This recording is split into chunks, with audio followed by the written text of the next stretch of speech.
आज हम आप सभी के समक्ष कला उत्सव एक भारत श्रेष्ठ भारत के अंतर्गत एक नाटक लेकर प्रस्तुत हुए हैं जिसका विषय 2047 का विकसित भारत। तो लीजिए प्रस्तुत है पहला दृश्य। पहले दृश्य में शिक्षक कक्षा में आते हैं एवं विद्यार्थियों को कुछ सूचना देते हैं। सुप्रभात बच्चों। सुप्रभात सर। बैठ जाओ। मैं आपको सूचना देना चाहता हूँ, कल हमारे विद्यालय में निबंध लेखन प्रतियोगिता का आयोजन किया है। इसमें सभी छात्राओं का भाग लेना अनिवार्य है। आपका विषय है 2047 का विकसित भारत। अब दूसरा दृश्य। दूसरे दृश्य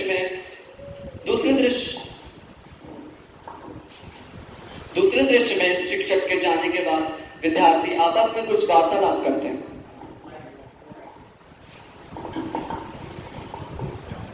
सुनते भाई, मैं ये कह रहा था अपने को हर साल एक ही विषय मिलता है।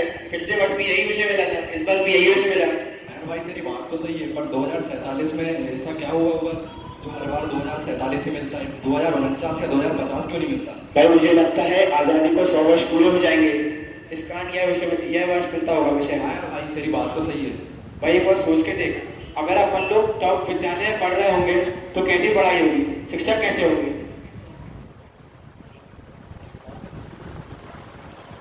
दृश्य 3 में विद्यार्थी के वार्तालाप के बाद सन 2047 का भारत दिखाया गया। Good morning students.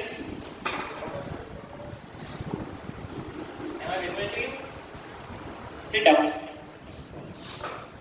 आपकी स्क्रीन पे ये आ रहा है टैब पे। Okay, now we are going to talk about our India, today's India, आज का भारत, 2047 का भारत, सन 2047। ऐसा क्या है स्टेट में, हम उसी बारे में बात करते हैं। 2047 के बारे में ऐसा क्या है स्टेट में? Any guesses? मैं ही बता देता हूँ। हमारे 2047 में आज़ादी को 100 साल हो चुके हैं। The independence of India 100 years हो चुके हैं हमारी आज़ादी। अब मैं बात करता हूँ आज के भारत की।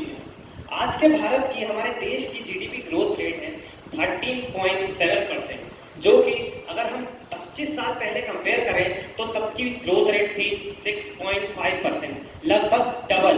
मतलब डबल कहना बहुत बड़ी बात है। हमारे इंडिया ने बहुत तरक्की करी है, बहुत अच्छी बात है। और ये अभी अपने देश का लिटरेसी रेट 95% है और एजम्पशन ऐसा है कि कई सालों में हमारा देश 100% लिटरेट हो जाएगा, मतलब सभी को पढ़ना लिखना आ जाएगा। हमारे फार्मिंग रेट 41% से गिरकर 25% पर आ गया है। अब आप लोग सोचेंगे ये कैसा डाटा है, डिक्लाइन डाटा और ग्रोथ? ये ग्रोथ इसलिए है क्योंकि फार्मिंग सेक्टर में 41% जो पीपल्स हैं वो डिस्गाइज्ड अनएम्प्लॉयमेंट पीपल्स हैं। वो डिस्गाइज्ड अनएम्प्लॉयमेंट पीपल मतलब बेकार का काम और बेमतलब का, क्योंकि फार्मिंग सेक्टर में 2-3 लोगों की जरूरत रहेगी, वहाँ 4-5 लोग काम कर रहे हैं। वहाँ से शिफ्ट होके industrial sector, IT sector, service sector में चले गए हैं ये लोग। एआई, आज हमारा देश का एआई इतना मजबूत बन गया है और इतना एडवांस है। आज हमारा देश, हमारे वर्ल्ड की जो ह्यूमन्स हैं वो एआई पे डिपेंड हो गए हैं। पूरा रोबोटिक्स, सिर्फ हमें छोटे से छोटे काम के लिए भी एआई पे डिपेंड होना पड़ता है। सर मेरा एक डाउट था, हम इतना डिपेंड हो गए टेक्नोलॉजी पर, तो सर इससे हमें लाइफ स्टाइल में क्या इम्पैक्ट कर रहा है? अच्छा पूछ सकते हैं। Coin have 2 aspects. Alfred Nobel, आपने इनका नाम सुना है? एल्फ्रेड नोबल, जिन्होंने डायनामाइट इनोवेट किया था। डायनामाइट इसलिए बनाया था कि माइंस कंस्ट्रक्शंस में हेल्प करे उनको डिस्ट्रॉय करने में, पर हम ह्यूमंस ने उसका दुरुपयोग करके वॉर्स में और एक दूसरे के खिलाफ जंग में इस्तेमाल कर लिया है। तो ये एक डिसयूज हुआ टेक्नोलॉजी का, और टेक्नोलॉजी का डिसयूज और मिसयूज को अपने ऊपर ही है।